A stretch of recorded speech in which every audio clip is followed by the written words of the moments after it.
Hello hello. क्या आवाज आ रही है अब? अगर आ रही हो तो एक बार थम्स अप कर दो। अब आवाज आ चुकी होगी आप सभी को। Okay okay. Shalini, Soni Rajvanshi, Aarti Sengar, Gangu. Ma'am क्यों लाइव नहीं दिख रहा है? लाइव दिख रहे हो गंगू जी? बिल्कुल दिख रहे हो।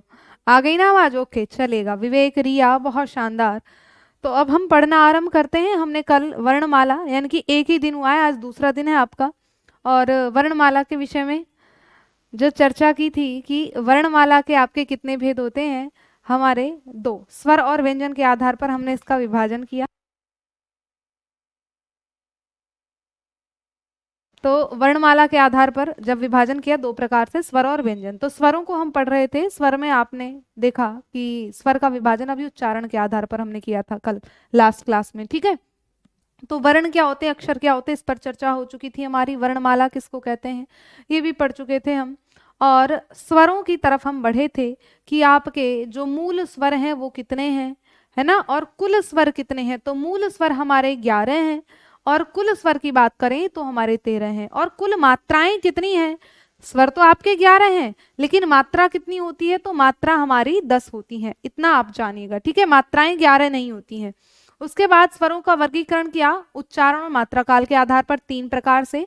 तो हमने पढ़ा था केवल और केवल एक मात्रिक स्वर आपका, जिसको हम ह्रस्व स्वर भी कहते हैं। ठीक है। अब सभी को एकदम आवाज आ रही होगी, बढ़िया, सभी की कमेंट आ रही है। पर अब ये मत कहना मैम हमारा नाम नहीं लिया, नहीं तो तुम्हें काटूंगी ढंग से। देख लो इधर, ह्रस्व स्वर आपका क्या होता है। ह्रस्व स्वर के क्या क्या नाम है वो आप जानते हैं। मूल स्वर, जड़ स्वर, आधार स्वर, प्राकृतिक स्वर, लघु स्वर, एक मात्रिक स्वर। ठीक है। अब ह्रस्व स्वर के साथ साथ सॉरी, मतलब कि अब एक मात्रिक के बाद अब हमें दूसरा जो पढ़ना है, जिसको हम कहते हैं द्विमात्रिक। ठीक है। द्विमात्रिक स्वर या दीर्घ स्वर किसको कहते हैं? द्विमात्रिक अथवा दीर्घ स्वर की बात की जाए कि द्विमात्रिक स्वर या दीर्घ स्वर की क्या पहचान है।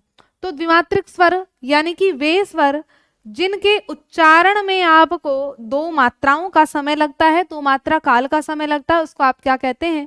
उसको हम द्विमात्रिक स्वर कहते हैं। ठीक है, चलेगा।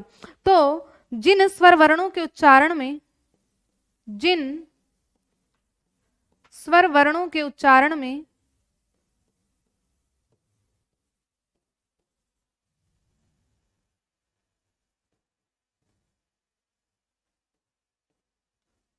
उच्चारण में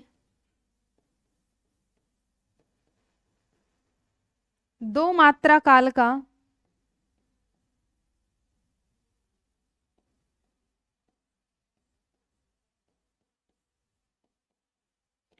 समय लगता है,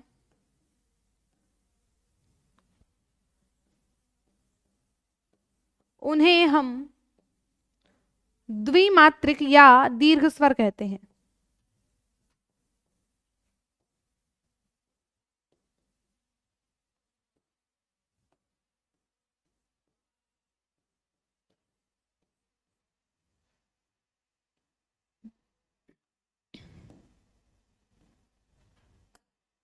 एक सेकेंड।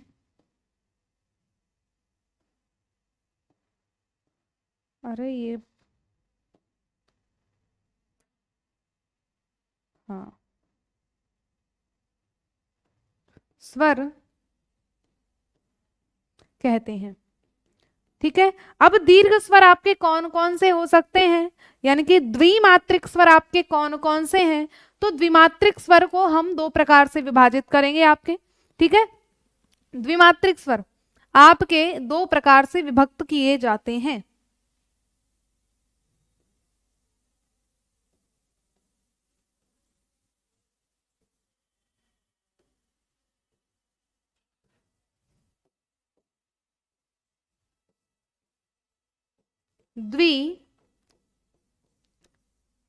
द्विमात्रिक स्वर, इनका विभाजन आपने किया दो प्रकार से। एक होते हैं आपके दीर्घ स्वर, और एक आपके होते हैं संयुक्त स्वर, है ना। तो एक क्या है, एक का नाम है दीर्घ स्वर, एक का नाम है आपका दीर्घ स्वर, और एक का नाम है आपका संयुक्त स्वर। तो दीर्घ क्या है? जो अपने समान वर्णों से मिलकर दीर्घ होता है ना, उसको आप क्या कह देते हैं? आप दीर्घ स्वर कहते हैं। अब दीर्घ स्वर के अंतर्गत आपके कौन कौन से वर्ण आएंगे? तो आपके दीर्घ स्वर के अंतर्गत आ जाता है आ, ई और उ। ये तीन जो हैं ये आपके दीर्घ स्वर कहे जाएंगे। आ, ई और उ, ये तीन आपके दीर्घ स्वर कहे जाएंगे। और जब संयुक्त स्वर की बात करते हैं तो आपके कौन कौन से हैं? हम लिखेंगे ए, आई, ए, आई, ओ, औ। ये चार हमारे क्या हैं? संयुक्त स्वर हैं। तो चार तो आपके संयुक्त हो गए और तीन आपके दीर्घ हो गए। तो कुल आपके कितने हैं? ये 7 हैं। 4 और 3 7। तो कुल आपके 7 द्विमात्रिक स्वर होते हैं। द्विमात्रिक में आपके दीर्घ स्वर हो गए 4 और 4 आपके क्या हो गए? संयुक्त स्वर हो गए। अब इनको संयुक्त स्वर जो है इनको अन्य नाम क्या है? तो इनके अन्य नाम लिखिएगा। अन्य नाम इनको हम पहले तो दीर्घ स्वर की बात करेंगे। दीर्घ स्वर को आप सजातीय स्वर भी कह सकते हैं क्योंकि ये अपनी जाति के स्वरों से मिलकर बनते हैं। तो आप इनको सजातीय स्वर भी कह सकते हो। साथ में आप इनको और क्या नाम दे सकते हो? आप इनको सवर्ण स्वर भी कह सकते हैं। इनका अन्य नाम क्या है? हम इनको सवर्ण स्वर कह सकते हैं। हम इनको गुरु स्वर कह सकते हैं, है ना, क्योंकि ये गुरु हैं, बड़े हैं, तो इनको गुरु स्वर भी कहा जा सकता है।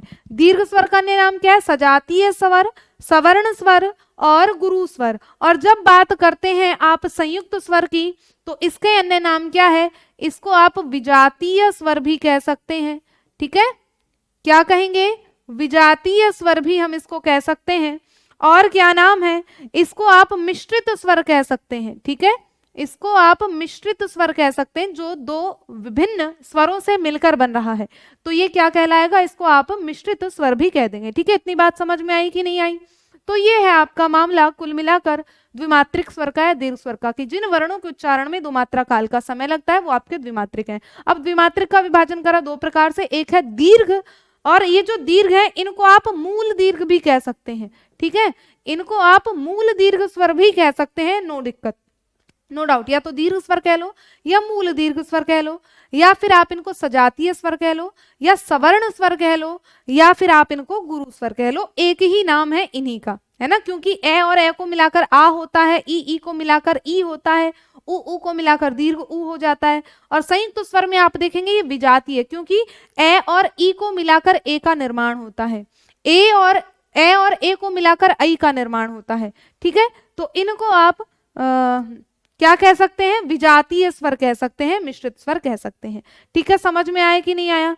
तो ये है आपके ह्रस्व स्वर। ये कौन है मैम? लघु स्वर भी बोल सकते हैं। नहीं कोमल, लघु क्यों बोलेंगे? ह्रस्व स्वर को आप लघु बोलोगे, कल पढ़ाए ना, जो ह्रस्व स्वर है उनको हम लघु बोलेंगे। ठीक है, तो इसीलिए लघु स्वर आपके एकमात्रिक स्वर को कहेंगे, और जो द्विमात्रिक स्वर हैं उनके दीर्घ स्वरों को आप मूल दीर्घ स्वर ही कहोगे, और सवर्ण स्वर कह सकते हो, सजातीय स्वर कह सकते हो, लघु नहीं कहेंगे। ठीक है, ये दीर्घ है सारे ही, संयुक्त स्वर है, ये विजातीय स्वर भी है, ये मिश्रित स्वर भी आपका। ठीक है, कल आपने बताया था कि ए अक्षर है, तो बताइए ई क्या है? वर्ण है। ई नहीं है तो अक्षर वर्ण कृपया समझाएं। ए अक्षर है तो ई क्या है? ई भी तो अक्षर, ई आपका देखो, ई भी आपका अक्षर है, क्यों नहीं है? देखो इधर आ जाते हैं, ये मैंने वर्ण और अक्षर के विषय में बताया कि ए, ई नहीं लिखा कोई बात नहीं, तुम ई को भी लिख सकते हो भैया। मतलब मेरा कहने का मतलब क्या है, बात को समझो। परिभाषा लिखवाई थी कि नहीं लिखवाई थी अनुज? देखो कि स्वर और स्वर सहित व्यंजन, तो यहाँ पर ए, आ, ई, उ जितने भी आपके 11 स्वर हैं वो 11 के 11 स्वर, और स्वर सहित जो व्यंजन होंगे जितने भी, वो सभी अक्षर हैं। वर्ण की बात करेंगे तो सभी स्वर आपके वर्ण भी हैं, सभी स्वर अक्षर भी हैं। लेकिन अगर व्यंजन रहित, सॉरी, स्वर रहित व्यंजन की बात की जाएगी तो वो वर्ण है, और व्यंजन स्वर सहित व्यंजन की बात की जाएगी तो वो अक्षर है। कहने का मतलब ये है। ठीक है, चलेगा, अब तो कोई डाउट नहीं रहा है, आगे चलते हैं। हम यहीं पर थे, द्विमात्रिक स्वर पढ़ रहे थे, तो द्विमात्रिक स्वर में आपको ये पहचानना है। अब मैं आपसे प्रश्न करूं कि निम्न में से कौन सा दीर्घ स्वर नहीं है? निम्न में से प्रश्न इस तरह से बनेंगे, कौन दीर्घ नहीं है? दीर्घ स्वर नहीं है। ऑप्शन आपके सामने आ जाता है, आ, ई,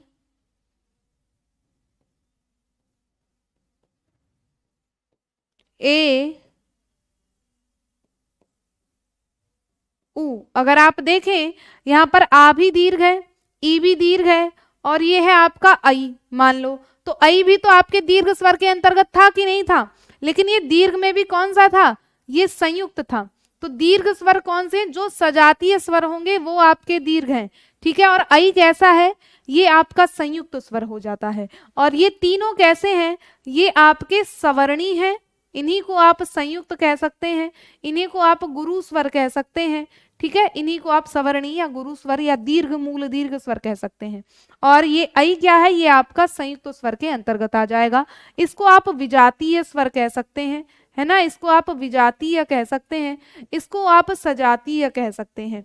तो अब आपको क्या है, किसी भी नाम में कंफ्यूजन नहीं होगी, कहां पर कब सजातीय होगा कब विजातीय होगा, ठीक है। तो जितने भी आपके मूल दीर्घ स्वर हैं उनको आप सजातीय कहेंगे, है ना। और जो आपके मूल दीर्घ से अतिरिक्त है ए ऐ ओ औ, ये चार आपके विजातीय स्वर कहलाएंगे। तो 4 और 3 आपके 7 वर्ण कुल मिलाकर आपके द्विमात्रिक स्वर हैं, है ना। लेकिन है ये द्विमात्रिक, इनके उच्चारण में 2 मात्रा का काल का समय लगता है। तो ये सातों के सातों द्विमात्रिक हैं, लेकिन द्विमात्रिक में भी मैंने विभाजन कर दिया दीर्घ का और संयुक्त का, ठीक है। तो द्विमात्रिक 2 प्रकार से विभक्त करें, दीर्घ और संयुक्त के नाम से। तो इसी तरह आपका ऐ कैसा है? ये विजातीय स्वर है आपका, और संयुक्त स्वर है, ये आपका दीर्घ स्वर नहीं होगा, ठीक है। मैम थोड़ा बड़े बड़े अक्षरों में लिखिए। अच्छा ठीक है मैम जी। सजातीय और विजातीय का मतलब क्या होता है? देखो, सजातीय का मतलब अपनी जाति के, विजातीय का मतलब दूसरी जाति के। देखो मैंने लिखा ए और ए या आ, जब आप इसको मिलाओगे तो क्या बनता है? आपका आ बनता है। ये अपनी एक जाति को दर्शा रहा है ना। इसी तरह से मैंने ए और ए के बाद क्या लिख दिया? ई लिख दिया। अब आप देखेंगे क्या ए ई की परिवार में आता है? नहीं आता ना ए ई के परिवार में। ई कैसा है? ये आपका ई वर्ण अपना स्वतंत्र स्वर है, तो ए और ई को मिलाकर ए हो रहा है, ये हो जाता है गुण। जब संधि में इस चैप्टर के बाद आपको संधि पढ़ाऊंगी, है ना, क्योंकि जैसे ही आप वर्णमाला के वर्णों की पहचान करनी सीख जाओगे तो संधि सीखना बहुत आसान आपके लिए हो जाएगा। तो यहाँ पर ए और ई को मिलाकर आपका क्या होगा? ए गुण हो गया, ठीक है। तो अब ये तो आपका सजातीय हो गया, क्योंकि ये समान जाति के वर्ण एक साथ जुड़े थे, है ना। लेकिन ये कैसा हो गया? ये आपका विजातीय हो गया। ये कैसा हुआ? ये आपका विजातीय हो जाता है, ठीक है। मैम आज आप नीचे क्यों देख रही हो? आज जो स्क्रीन है ना वो नीचे लगी हुई है, तो मेरी नजरें बार बार, क्योंकि आपकी कमेंट नीचे चल रही है तो मुझे नीचे देखना पड़ रहा है। ऐसे लग रहा है कि मैं नीचे क्या ही देख रही हूँ, है ना। तो वो बोर्ड जो है नीचे लगा हुआ है, आपकी कमेंट नीचे की तरफ चल रही है स्क्रीन पे, सामने से स्क्रीन हट चुकी है, ठीक है। चलेगा। तो ए आ सजातीय हो गए, ई और ये विजातीय हो गए, इस तरह से आपका हो जाता है, ठीक है। अब हम द्विमात्रिक स्वर में, यहां तक कोई परेशानी अब आपको नहीं होनी चाहिए, ध्यान से समझ लीजिएगा, जबकि मैं एक बार आपके पढ़ा चुकी हूँ डेमो में भी। फिर भी चलो कोई बात नहीं, क्योंकि बाद में देखो आपका डेमो यहाँ पर रिकॉर्डेड नहीं है, इसलिए बाद में दोबारा आपको रिवीजन के लिए भी तो चाहिए होती चीजें। तो एक बार हो जाएगी ये रिकॉर्ड तो कोई दिक्कत ही नहीं है, रिवीजन फिर आप क्या है यहाँ से कर सकते हो आसानी से। तो पढ़ लेते हैं हम आपका इसका ही तीसरा भेद, जिसको हम कहते हैं त्रिमात्रिक स्वर, या उसको प्लुत स्वर कहेंगे, ठीक है।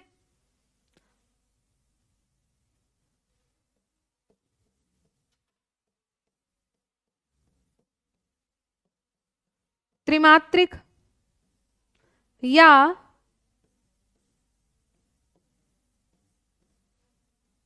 प्लुत स्वर, तो जिन स्वर वर्णों के उच्चारण में 3 मात्रा काल का समय लगता है वो आपके त्रिमात्रिक स्वर कहलाते हैं, ठीक है। जिन स्वर वर्णों के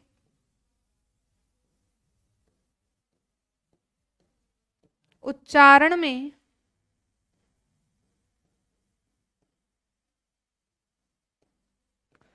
3 मात्रा काल का समय लगता है।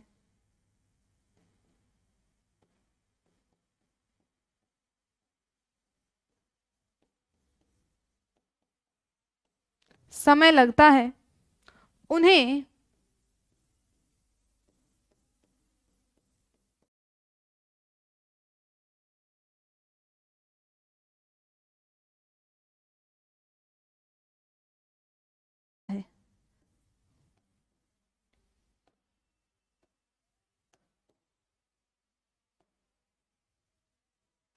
प्लुत स्वर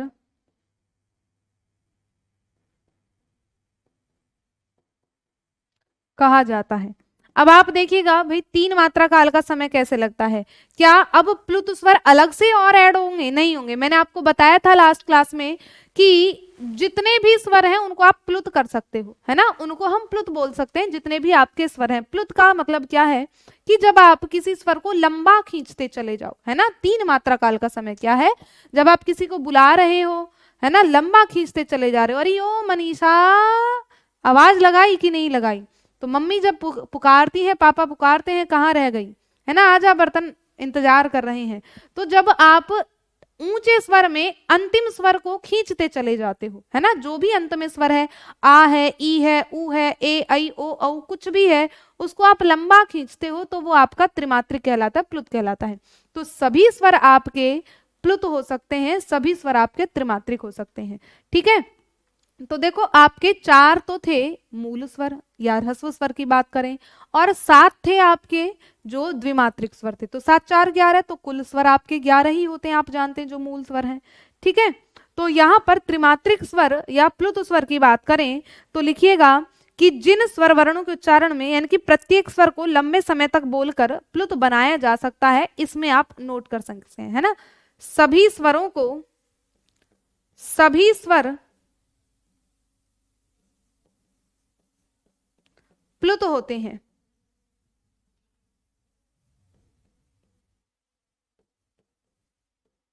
सभी स्वर प्लुत होते हैं।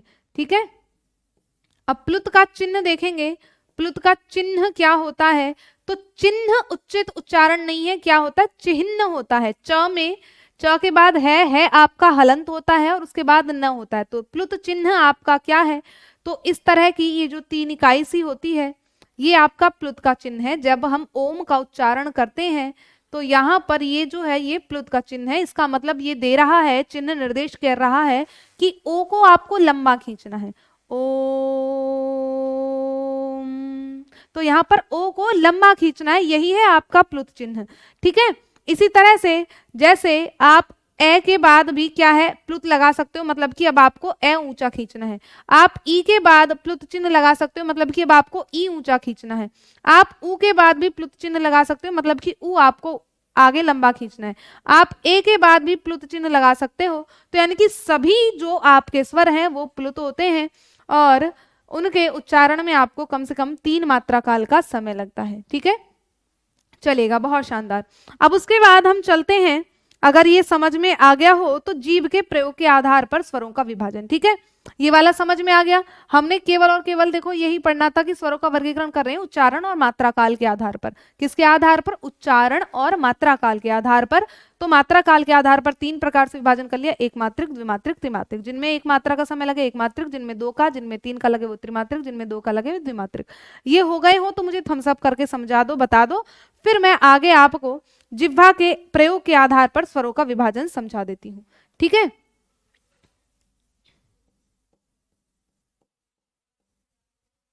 तो जीभ के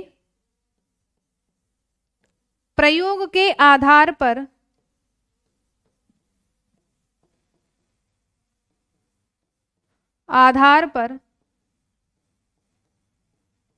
स्वरों का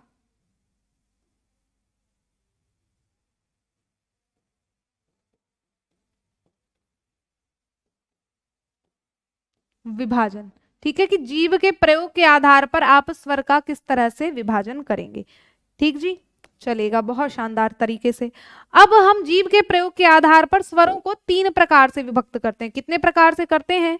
तो भाई देखो 3 प्रकार से आपके सामने ये हमने बनाई जीभ, मानवीय जीभ बनाते हैं और आप इसको समझने की कोशिश करिएगा। ठीक है, ये एक मानवीय जीव बनी आपके सम्मुख, और इसको हम 3 भागों में डिवाइड करते थे, 1 2 1 2 और 1 हो गया 3। अब इन 3 भागों में आपको क्या करना है, सभी वर्ण लिख लेने हैं। सबसे पहले बीच में आपको लिखना है ए वर्ण, ठीक है। सबसे पहले बीच में आपको लिखना है ए वर्ण।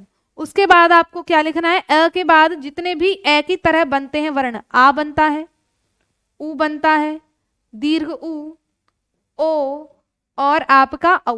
तो मतलब कि ये ए के समान, ए को छोड़कर उसके समान बनने वाले जितने भी वर्ण कितने हो गए, 1 2 3 4 5, 5 वर्ण हो गए।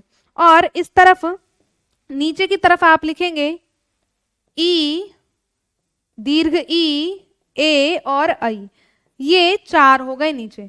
तो जीभ को अगर आप देखो, ये जो अगले वाला भाग है, ये जीभ का अगला हिस्सा है, तो इसको आप क्या कहोगे, इसको हम अग्रस्वर कहेंगे कि नहीं कहेंगे। तो ये जो हिस्सा है इसको आप अग्रस्वर के नाम से जानोगे। तो वे वर्ण या वे स्वर वर्ण जिनका उच्चारण हम जीभ के अगले हिस्से से करते हैं वो अग्रस्वर कहलाएंगे। ए एकमात्र ऐसा स्वर वर्ण है जो आपका मध्य स्वर है ना। तो मध्य स्वर में केवल और केवल हम किसकी काउंटिंग करते हैं, हम ए की काउंटिंग करते हैं, तो इसको हम मध्य स्वर कहेंगे। उसके बाद जो बचते हैं बाद में उनको पश्च, जो पिछले हिस्से से बोले जाएंगे, है ना। तो जिनका उच्चारण जीभ के पिछले हिस्से से किया जाता है वो आपके क्या कहलाते हैं, वो पश्च स्वर कहलाते हैं, ठीक है। तो इसको याद रखना है, भूलना नहीं है। ए आपका मध्य स्वर है, और उसके बाद ए के बाद लास्ट में ही कूद जाओ, ए के जैसे बचे जितने भी, जिनको हम 3 इकाई से लिखना शुरू करते हैं, है ना, 3 की तरह बनाते हैं, तो आ उ ओ औ, ये आपके पश्च स्वर है। ई ए ऐ ये आपके मध्य स्वर हो जाते हैं, ठीक है। तो आप लिख लो चाहे यहां पर जल्दी से। सबसे पहले बात करते हैं अग्रस्वर की। अग्रस्वर में ई, ई, ए और आई है। उसके बाद है आपका मध्य स्वर, और ये जो मध्य स्वर है इसको आप उदासीन स्वर भी कह सकते हैं, ठीक है। उदासीन स्वर, उदासीन स्वर कौन है, वो एकमात्र आपका ए वर्ण है जिसको आप उदासीन स्वर या मध्य स्वर कह सकते हो। और तीसरा महत्वपूर्ण है आपका पश्च स्वर, जो पिछले हिस्से से बोला जाता है, वो है आपका पश्च स्वर, और उसमें है आपका आ, उ, ओ और औ, ये 5 आपके पश्च स्वर हो जाएंगे, ठीक है। तो जीभ के प्रयोग के आधार पर हम स्वरों का विभाजन कर रहे हैं, और उसमें आपका अग्र, मध्य और पश्च स्वर आपको याद हो गए होंगे। तो अगर जिह्वा के उच्चारण के आधार पर स्वरों का विभाजन किया जाएगा तो कितने हैं आपके, केवल और केवल 10 होते हैं। री को हम जिह्वा के प्रयोग के आधार पर स्वीकार नहीं करते, और मैंने ये भी बताया आपको कि कौन विद्वान है जो स्वीकार नहीं करते। मैम संस्कृत की क्लास कब चलेगी, संस्कृत की क्लास अभी कुछ दिन रुक के चले, क्योंकि एक साथ आपके पास क्लासेस ज्यादा हो जाएंगी। जिनका टाइम टेबल आपको पता है उससे हिसाब से आप क्लास से जुड़िएगा, बाकी कुछ समय बाद फिर आपकी संस्कृत की चालू करवा देंगे, ठीक है। तो जीभ के प्रयोग के आधार पर स्वरों का विभाजन, अग्र स्वर है आपका ई ए ऐ, मध्य स्वर ये हो गया। तो अब मैंने आपको बताया था किसने जिह्वा के प्रयोग के आधार पर स्वरों को 10 ही माना है, तो लिखेंगे आपके डॉक्टर भोलानाथ तिवारी, ठीक है। तो जीभ के द्वारा उच्चारण के आधार पर, जीभ के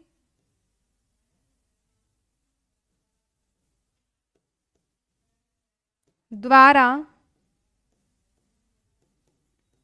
उच्चारण के आधार पर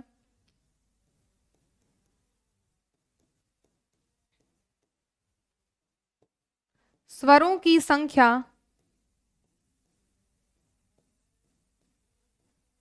कितनी है, 11 है, 11 नहीं 10, संख्या 10 है। किसने माना है, आचार्य भोलानाथ तिवारी के अनुसार।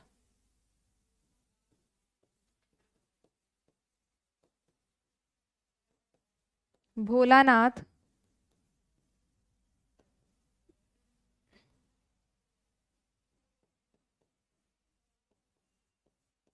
तिवारी के अनुसार आपके जो स्वर हैं वो कितने हैं, वो 11 ही होते हैं। ठीक है, उसके बाद नेक्स्ट चलते हैं। तिवारी जी क्या लिखवाते हैं, ये कहते हैं कि भोलानाथ तिवारी के अनुसार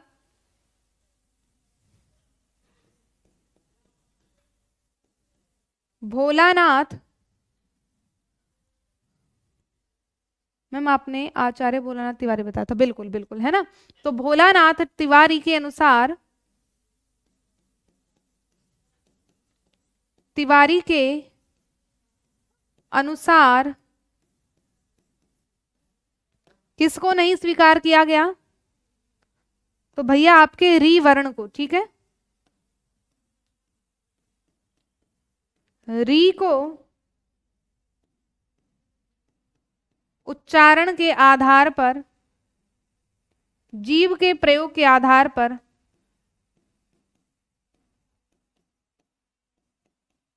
के आधार पर स्वरों में परिगणित नहीं किया गया, परिगणित नहीं किया गया।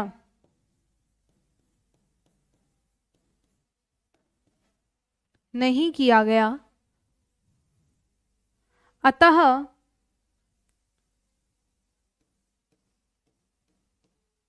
अतः कहूं या कुछ और, नहीं किया गया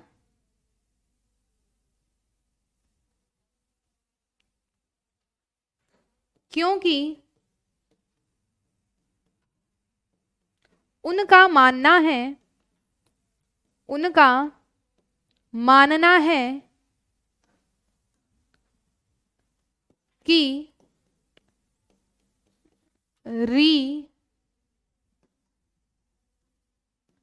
का उच्चारण री के समान ही होता है, समान ही होता है। तो अगर पूछा जाए भाई उच्चारण के, जीव के द्वारा स्वर 10 होते हैं, किसने माने हैं, तो आप कह दीजिएगा आपके भोलानाथ तिवारी जी ने माना है कि जीव के आधार पर जो हमारे स्वर हैं वो हमारे 10 ही होते हैं। तो री को लेकिन वो लेखन पर स्वीकार करते हैं, ये भी बात महत्वपूर्ण है। ठीक है, री को हम लेखन के आधार पर, ठीक है, मैं थोड़ा सा डार्क पेन ले लेती हूँ। ठीक है, तो याद रखिएगा नोट करके कि री को, किंतु आचार्य भोलानाथ तिवारी री को लेखन के आधार पर स्वीकार करते हैं, है ना। री को लेखन के आधार पर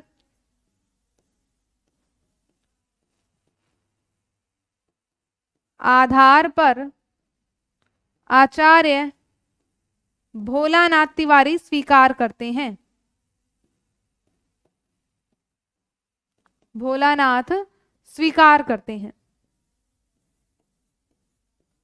ठीक है, ये बात थी आपकी जो महत्वपूर्ण बतानी थी। उसके बाद फिर हम आ जाते हैं मुख की आकृति के आधार पर। ठीक है, स्वीकार करते हैं या शामिल करते हैं, एक ही बात है। तो री को लेखन के आधार पर तो उन्होंने शामिल किया है, लेकिन जिह्वा के प्रयोग के आधार पर स्वीकार नहीं करते। कौन? भोलानाथ तिवारी। ठीक है मैम जी, री की तरह एक और चिन्ह होता है, उस क्या पढ़ते हैं? री की तरह एक और चिन्ह होता है, देखो जैसे मैंने लिखा कृषि, इस चिन्ह की बात कर रहे हो, तो निश्चित रूप से जो री है इसको अगर आप किसी व्यंजन के साथ जोड़ते हो तो उस पर इसी तरह की मात्रा बनाई जाती है। मैंने लिखा मृदा, तो ये क्या है? ये ऋषि ही है। ठीक है, चलेगा, आगे चलते हैं। और भी हम पढ़ाएंगे धीरे धीरे, जो भी चीजें आएंगे उन पर फोकस करेंगे। तो मुख की आकृति के आधार पर स्वरों का विभाजन कर लेते हैं।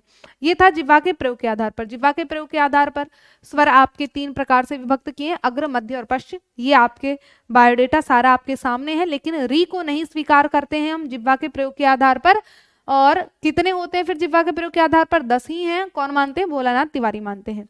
अब चलते हैं हम मुखाकृति के आधार पर, यानी कि जब आप मुख से आकृति बना रहे हो, जब आप वर्णों का उच्चारण करते हो तो आपकी मुख की आकृति कैसी बनती है, उसके आधार पर स्वरों का विभाजन कितने प्रकार से होता है? 4 प्रकार से। ठीक है,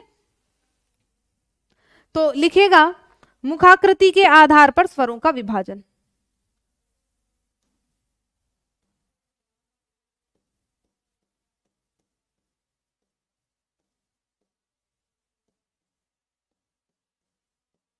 मुखाकृति के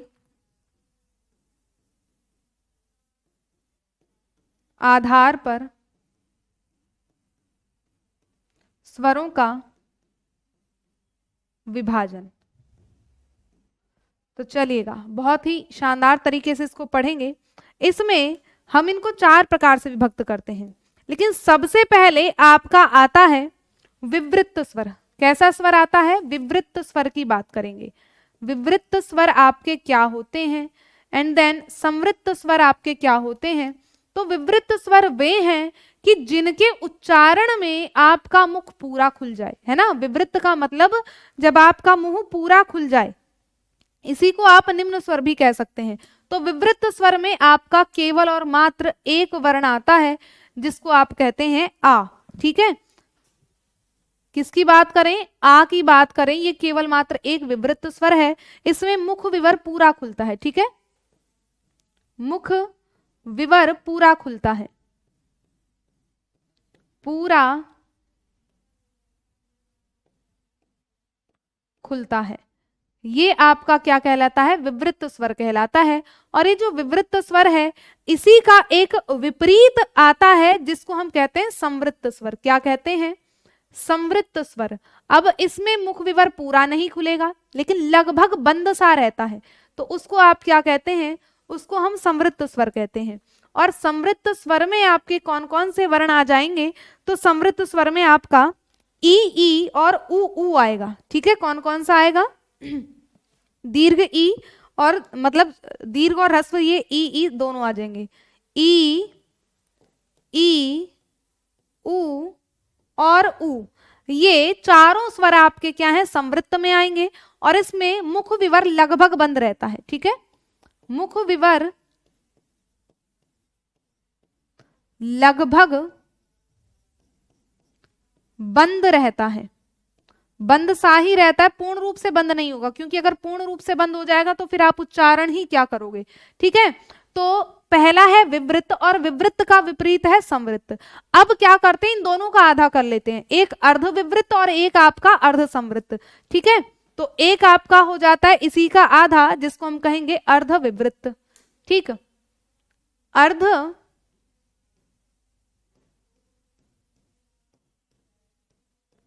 विवृत्त हो जाता है, और इसका आधा आपका अर्ध संवृत्त हो जाएगा। अर्ध संवृत्त हो गया। तो अब इसको देखो, इसमें क्या निकलता है? जब अर्ध विवृत्त की बात करते हैं, तो अर्ध विवृत्त में आपका आएगा आ, तो इधर आ गया, तो आपका इधर हम वर्ण लिखेंगे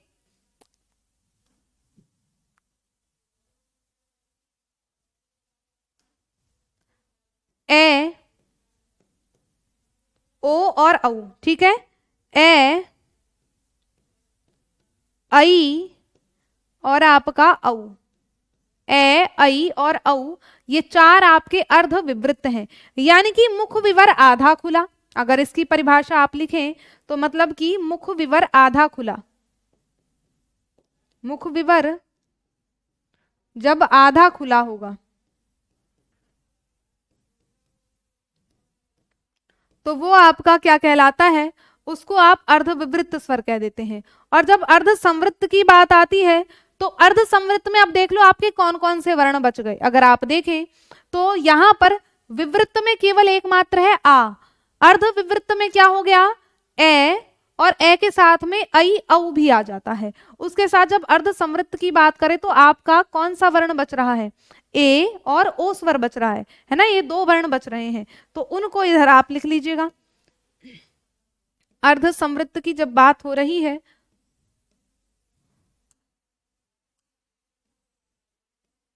तो इसमें वर्ण आपके बचते हैं ए और ओ, ये दो।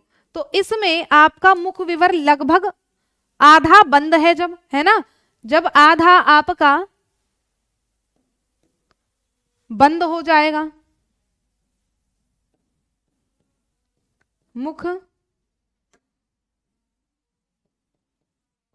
विवर आधा बंद रहता है, तो वो आपका क्या हो गया, अर्ध संवृत्त हो गया। अब मुझे नहीं लग रहा आपको चीजें रटनी पड़ेंगी, अब आपको ये अपने आप समझ में आ जाएगा। ठीक है, तो मुख की आकृति के आधार पर आपने क्या है, स्वरों का विभाजन किया कि आपके जो स्वर हैं उनको हम कितने प्रकार से विभक्त करेंगे। तो सबसे पहले है आपका विवृत स्वर, देन आपका अर्ध संवृत्त, अर्ध विवृत, उसके बाद संवृत्त, एंड देन आपका अर्ध संवृत्त हो गया। अब इनको एक रेखा के माध्यम से मिलान करते चले जाइएगा। ये आपके 4 प्रकार से हमने विभाजन कर दिया, आपके विवृत स्वर, अर्ध संवृत्त, संवृत्त और अर्ध विवृत, इस तरह से। ठीक है, समझ में आया कि नहीं आया? तो ये था आपका मुखाकृति के आधार पर स्वरों का विभाजन। और कितने प्रकार से करते हैं हम? 4 प्रकार से करते हैं। एक हो गया विवृत स्वर, उसके बाद आपका अर्ध विवृत, संवृत्त और अर्ध संवृत्त। विवृत में केवल और मात्र एक वर्ण आता है आ। संवृत्त में आपके कितने आ जाएंगे? आ के बाद क्या आएगा? ई उ, है ना? आ के बाद ई उ।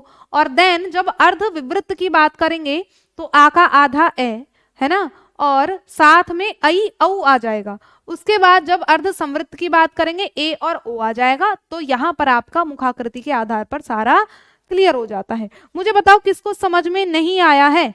आ गया हो तो बहुत अच्छी बात है। आपका स्वरों का विभाजन उम्मीद है आज ही मैं कंप्लीट करा दूं। एक और प्रकार बच रहा है आपका, जिसको हम आपका मुख विवर के मुख के आधार पर ही करते हैं, लेकिन उसमें मुख के होठों, ओष्ठ की आकृति के आधार पर करेंगे। ठीक है,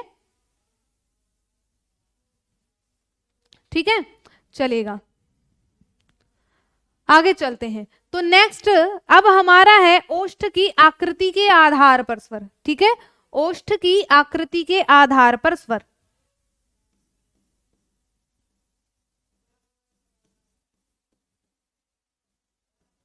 ओष्ठ की आकृति के आधार पर स्वर।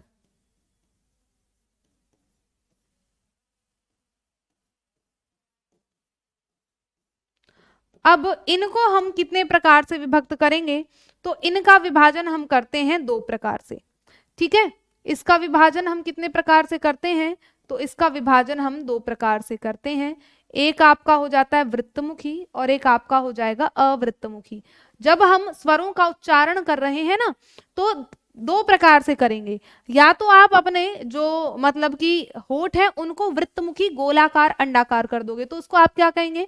उसको हम वृत्तमुखी कहेंगे। ठीक है, तो एक हो जाता है आपका वृत्तमुखी, वृत्त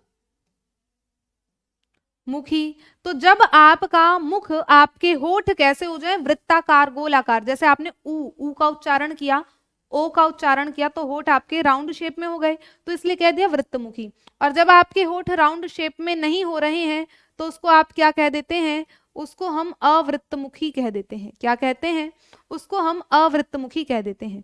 तो आपके वृत्तमुखी वर्ण कौन कौन से हैं और अवृत्तमुखी वर्ण कौन कौन से हैं? तो उच्चारण करने पर के समय होठ गोलाकार होंगे। पहली बात तो ये कि उच्चारण करते समय होठ गोलाकार हो जाते हैं। उच्चारण करते समय होठ कैसे हो रहे हैं? गोलाकार हो जाते हैं।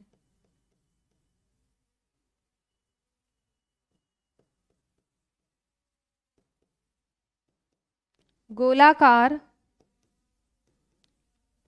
हो जाते हैं। और वो कौन कौन से वर्ण हैं?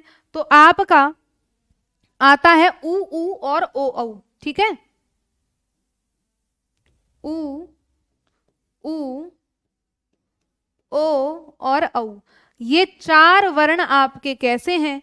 ये आपके वृत्तमुखी हो जाएंगे। और अवृत्तमुखी जब उच्चारण करते समय आपके होठ गोलाकार नहीं होंगे। ठीक है, तो कहेंगे उच्चारण करते समय होठ गोलाकार नहीं होते।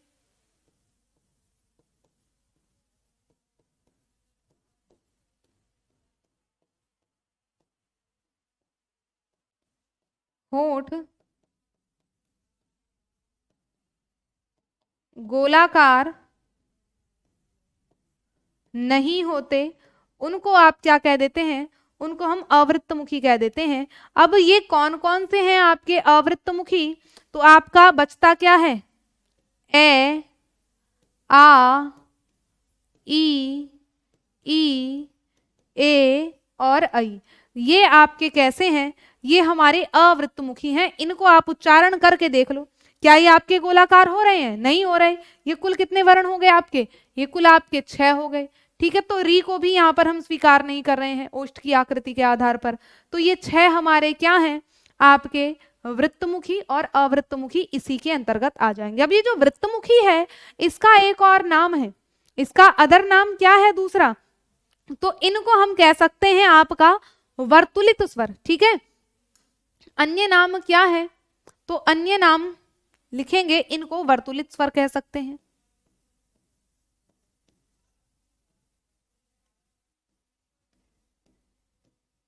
जब हम अन्य नाम की बात करें तो इनको आप वर्तुलित स्वर कह दीजिएगा, या वर्तुल स्वर कह दो, या फिर आप वर्तुलित स्वर कह दो, एक ही बात है। ठीक है, वर्तुलित स्वर कह दो, एक ही बात आपकी होती है।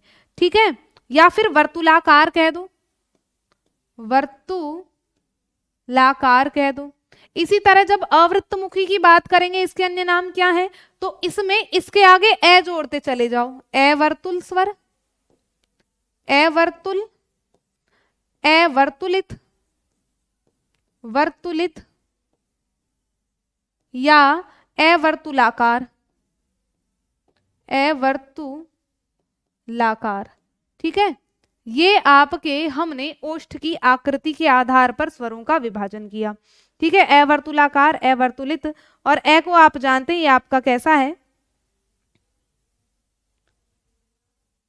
उदासीन स्वर है, मैंने आपको पीछे बताया था। लेकिन एक और बात है कि जैसे, चलो इतना ही बहुत है, तो यहां पर एक बार फिर से आप इसको रिवीजन करिएगा जो मैंने आपको बताया जीभ के प्रयोग के आधार पर। कितने हैं? 3 भेद है। मैम पीडीएफ कहाँ से मिलेगा? अभी तुम्हें पीडीएफ का ही नहीं पता कहाँ से मिलेगा। रिकॉर्डेड क्लास जब आप देखोगे तो क्लास के सामने ही व्यू पीडीएफ का ऑप्शन होता है ना, वहां से आपको पीडीएफ मिलती है। ठीक है, मुख की आकृति के आधार पर 4 हो गए, वृत्त, संवृत्त, अर्धविवृत्त, अर्धसंवृत्त। उसके बाद ओष्ठ की आकृति के आधार पर हो गया आपका वृत्तमुखी, अवृत्तमुखी। ठीक है, तो ये कुल मिलाकर हमने अपने स्वरों का विभाजन पढ़ लिया है। यहां तक कहीं कोई दिक्कत परेशानी हो तो मुझे बता दो, फिर मैं आगे आपको पढ़ाना मतलब बढ़ाती हूं। एक और चीज है इसमें, जब हम मुख की पेशियों में खिंचाव के आधार पर स्वरों का विभाजन करते हैं, मुख की पेशियों में, यानी कि जब आप उच्चारण करते हो तो पेशियों में खिंचाव होता है कि कोई स्वर तो कोमल यूं ही निकल गया बिना खिंचाव के, और किसी में ज्यादा खिंचाव हो रहा है। तो कोमल स्वर कौन से हैं और कठोर स्वर कौन से हैं? तो मुख में पेशियों के आधार पर जो स्वर हैं उनको 2 प्रकार से विभक्त किया, एक कोमल स्वर और एक आपके कठोर स्वर। ठीक है, तो देखिएगा यहां पर मैम कल क्लास नहीं होगी, नहीं कल क्लास नहीं होगी, लेकिन हाँ कल ना मैं एक, आप में से कुछ बच्चों की डिमांड थी कि मैम साहित्य करा दो, साहित्य करा दो। मैं एक क्लास लेकर आ रही हूँ मेन चैनल पर कल 2 बजे के आसपास, जो target with Ankit main channel है आपका, टीचिंग वाला नहीं, यूपी पुलिस के लिए, जिसमें मैं साहित्य स्पेशल लेके आऊंगी, है ना। तो यूपी स्पेशल है वो, आपके चाहे यूपी पुलिस में करो चाहे आप अदर किसी भी एग्जाम के लिए करो, है ना। तो साहित्य से वहां पर आप देखिएगा किस तरह के आपके पेपर आते हैं, यूपी टेट पढ़ो या सुपर टेट पढ़ो, जहां पर भी आपके जो भी साहित्य के प्रश्न आएंगे तो आप उस क्लास से जरूर जुड़ना, आपको काफी लाभ मिलेगा उस क्लास से, आपको अंदाजा हो जाएगा किस तरह के प्रश्न आते हैं और किस तरह से हमें मेहनत करनी है। ठीक है, तो साहित्य के लिए आप कल वाली क्लास में दोपहर 2 बजे से वो क्लास होगी आपकी, साहित्य वाली मेन चैनल पे होगी, तो उससे जुड़ना मत भूलिएगा, आपको जरूर मदद करेगी। ठीक है, तो कल मैं वहां पर आपकी क्लास लूंगी। अब चलते हैं इसी में मुख की पेशियों के आधार पर स्वर।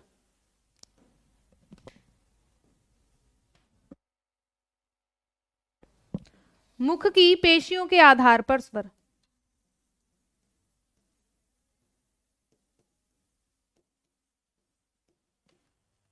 पेशियों के आधार पर स्वर कितने हैं? तो भैया ये हमारे 2 हैं। मुख की पेशी के आधार पर भी कितने स्वर हैं? 2 हैं। एक है आपके कोमल स्वर और एक है आपके कठोर स्वर। ठीक है, एक है कोमल स्वर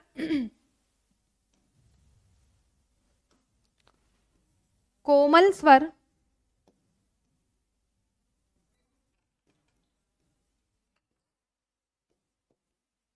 कोमल स्वर, और एक है आपके कठोर स्वर। ये जो कठोर स्वर है इसको आप दृढ़ स्वर भी कह सकते हो। क्या कह सकते हैं?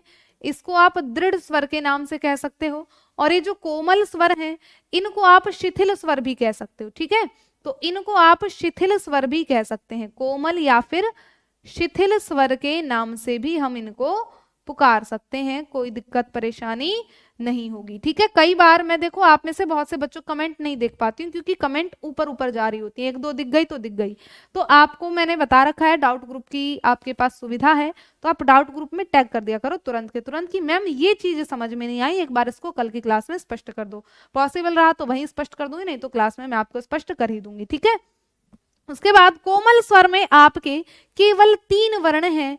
कौन कौन से? एक है ए वर्ण, ठीक है, ए, ई और उ।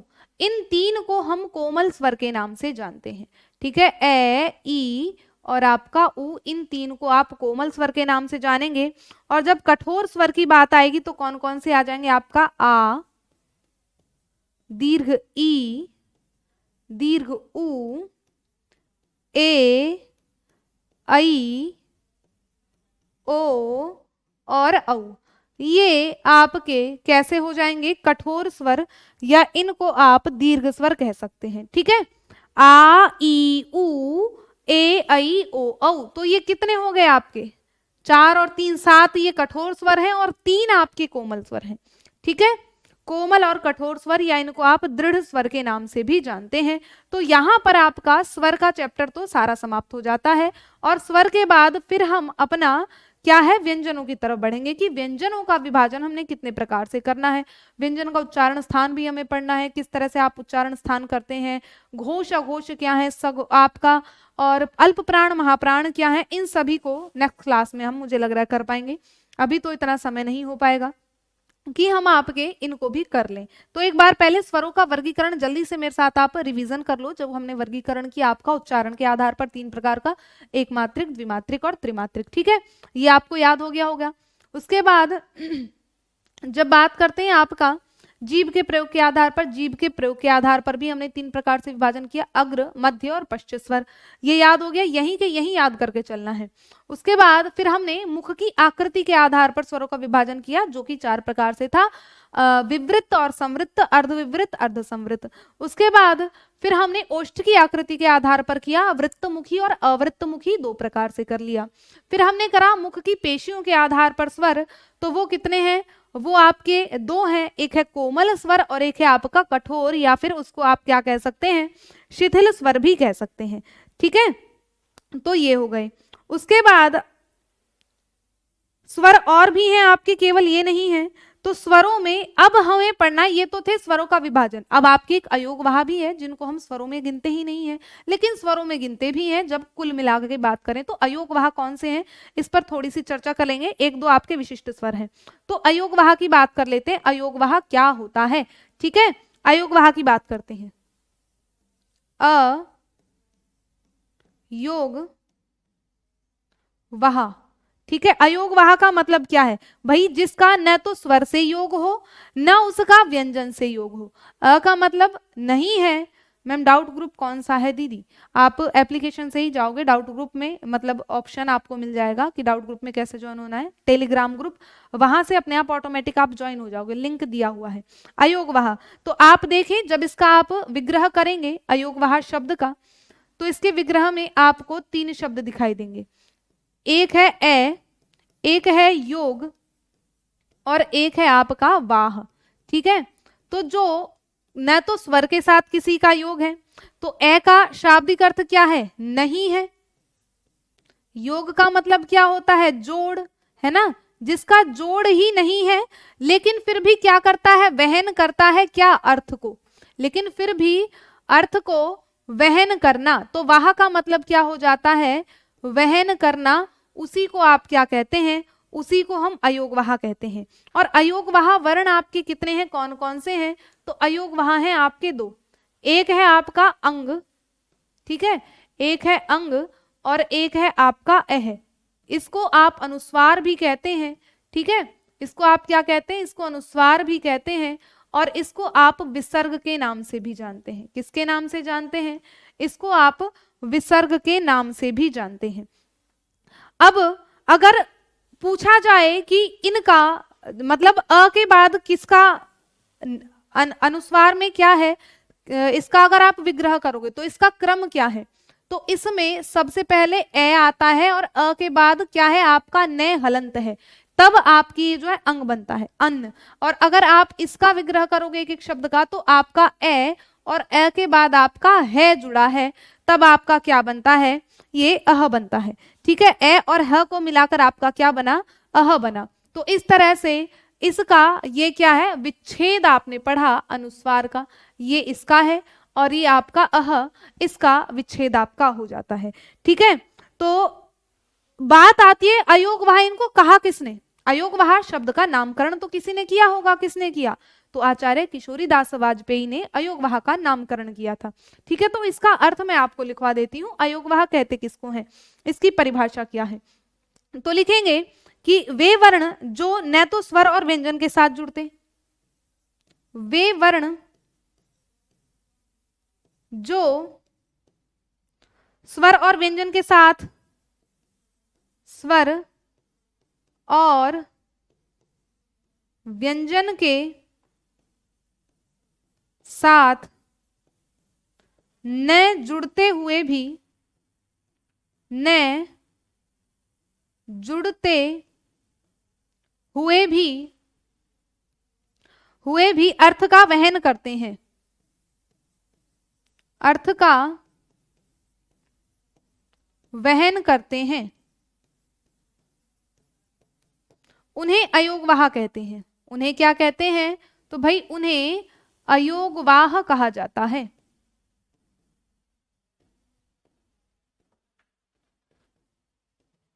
कहते हैं, ठीक है। तो ये पूर्ण, अगर आप देखेंगे ना तो ये पूर्ण रूप से स्वर भी नहीं है और पूर्ण रूप से व्यंजन भी नहीं है, ए भी उसमें जुड़ा हुआ है, न भी जुड़ा हुआ है, और विसर्ग के साथ, अह के साथ देखो ए भी है और है भी है आप जानते हैं व्यंजन है और न व्यंजन है, लेकिन ए क्या है, स्वर है। तो इसका पूर्ण रूप से न तो ये स्वर ही है और न ही पूर्ण रूप से ये व्यंजन है, इस कारण इसको आप क्या कहेंगे, इस कारण हम इसको अयोगवाह कहते हैं। और अयोगवाह का नामकरण किसने किया? बात आती है नामकरण की, तो अयोगवाह का नामकरण किया आपके आचार्य किशोरीदास वाजपेयी ने। ठीक है, आचार्य किशोरीदास वाजपेयी, इन्होंने सर्वप्रथम अयोगवाह का नामकरण किया। वाजपेयी ने सर्वप्रथम अयोगवाह का नामकरण आप सभी के सम्मुख प्रस्तुत किया। अब हमारे स्वर 2-3 और हैं, चलो कोई बात नहीं, इतना समय नहीं बचा, 3 मिनट और बचा है। कुछ हमारे आगत स्वर होते हैं, कुछ विकसित स्वर होते हैं। 2-3 मिनट का मतलब 2-3 छोटे छोटे टॉपिक और है, वो फिर हम नेक्स्ट सेशन में जब हम व्यंजन पढ़ेंगे तो व्यंजन के साथ उनको मैं करा दूंगी। ठीक है, तो इतना हमने पढ़ लिया है अपना स्वरों के विषय में, उष्ठ की आकृति के आधार पर, मुख की पेशी के आधार पर।